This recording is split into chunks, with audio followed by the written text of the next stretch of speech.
notice that he pauses between his thoughts and he kind of moves around as he's talking. Pretty animated. So far his pace has been pretty even when he's been talking. First, you need to kind of determine whether you're going to be paddling primarily flat water or open water, or those are the two considerations, really. If you're going to be paddling open water, one of the best all around, or the best, most resilient boats is made out of Royalex, which is an ABS foam, vinyl, several different. Okay, and there when he was mentioning foam and vinyl and swapping back and forth between them, the pitch of his voice changed. It was higher and then lower and higher and lower. And I've also noticed that when he's ending a sentence, his volume of his voice drops. Several different layers, and it's just bomb-proof. You can bounce it off rocks and drop it. It's real abrasive resistant. The drawback is that it's really heavy. It's fairly, it's just probably 30% heavier than a lot of the other materials. So that would be something to consider. Okay, and then there he kind of raised his volume a little bit.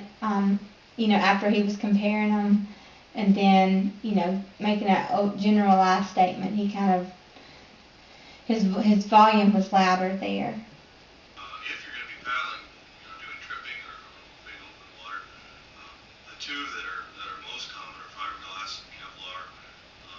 In a lot of the outfitting situations that you see nowadays, if you're going to buy a boat, the drawback is that Kevlar costs about 3 times as much as fiberglass. It's what they make bulletproof helmets out of. It's really bomber. Okay, and then when he emphasized really, his voice changed there, talking about Kevlar and fiberglass.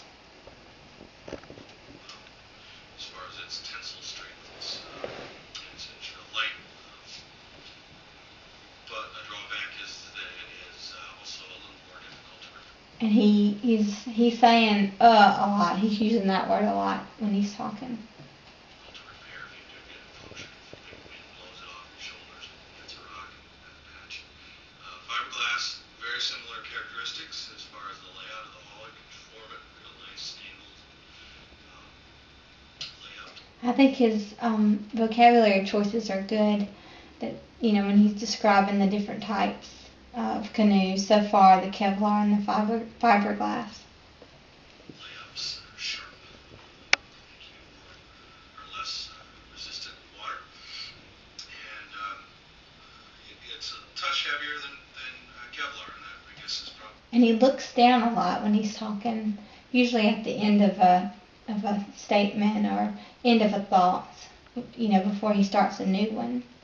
This is probably the only drawback. It's a lot less expensive. Then you can go into more traditional sorts of canoes, wood canvas, which is what a lot of the boats were made of around the turn of the century. It's a skin, essentially. The canvas is a skin stretched around. Okay, and there when he's talking about the skin, the shape of the canvas, or the canvas of the canoe, he kind of makes it with his hands, does the motion for it to outline the shape of it. And I noticed he breaks eye contact with the camera a lot. He keeps looking toward his right, when he's stating different things. And when he's collecting his thoughts, his voice drops a little bit. Internal sorts of braces that run the whole length of the boat. Beautiful aesthetics. It paddles nice. They weigh about 110 pounds wet, 80 pounds dry, so the water considerations, and they're spendy too. But the all-around boat of all-purpose and most probably utilitarian is the aluminum boat. Grumman 17 standard is probably more of those made than any other. And there, I would have trouble when he's talking about the Grumman 17 standard. I don't know much about canoes, so that would